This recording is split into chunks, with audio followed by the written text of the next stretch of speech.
I'm not happy, complained Gordon. Your firebox is out of order, said James. No wonder after all that coal you had yesterday. Hard work brings good appetite, snapped Gordon. You wouldn't understand. I know, put in Duck brightly. It's boiler ache.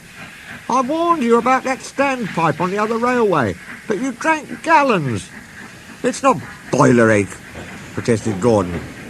Of course it is, said Henry. That water's bad. It furs up your tubes. Your boiler must be full of sludge. Have a good wash out. Then you'll feel a different engine. Don't be vulgar, said Gordon huffily.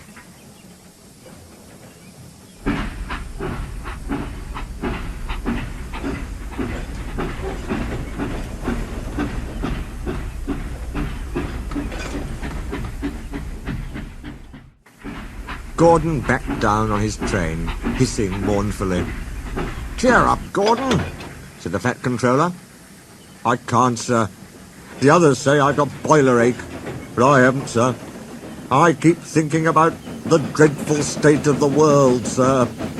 Is it true, sir, what the diesels say? What do they say? They boast that they've abolished steam, sir. Yes, Gordon. It is true. What, sir? All my Doncaster brothers drawn the same time as me?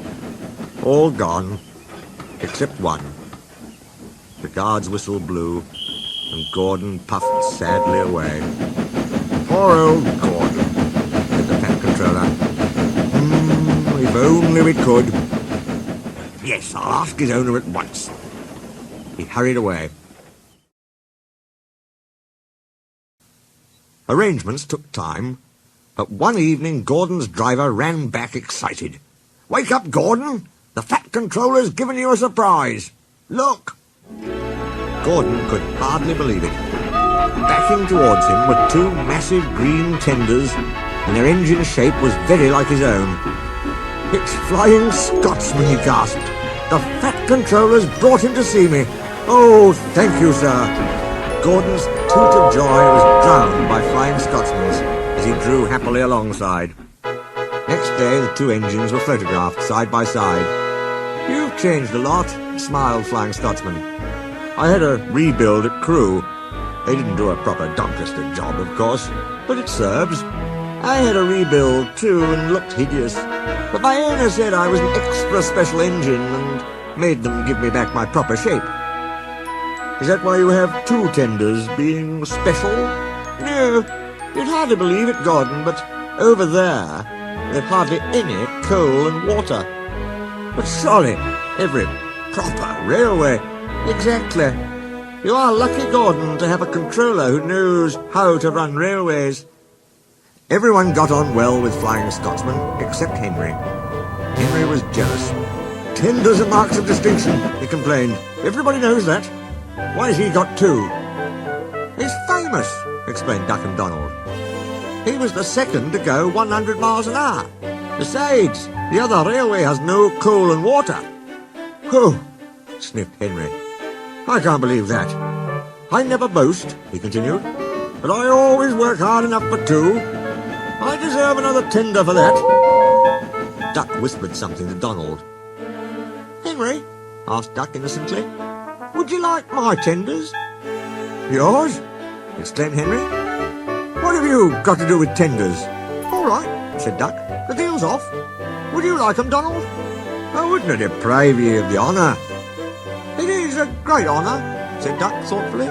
But I'm only a tank engine, so I don't really understand tenders. Perhaps James might. Sorry I was rude, said Henry hastily. How many tenders have you, and when could I have them? 6. You can have them this evening.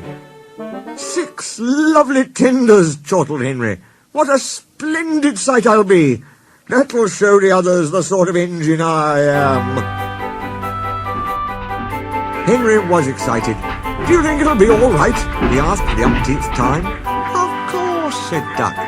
Just go where I told you, and they'll be ready. Meanwhile, word had gone round, and the others waited where they could get a good view. Henry was cheered to the echo when he came, but it wasn't a splendid sight. He had 6 tenders, true, but they were very old and very dirty. All were filled with boiler sludge. "Had a good wash out, Henry?" called a voice. "That's right. You feel a different engine now." Henry wasn't sure, but he thought the voice was Gordon's.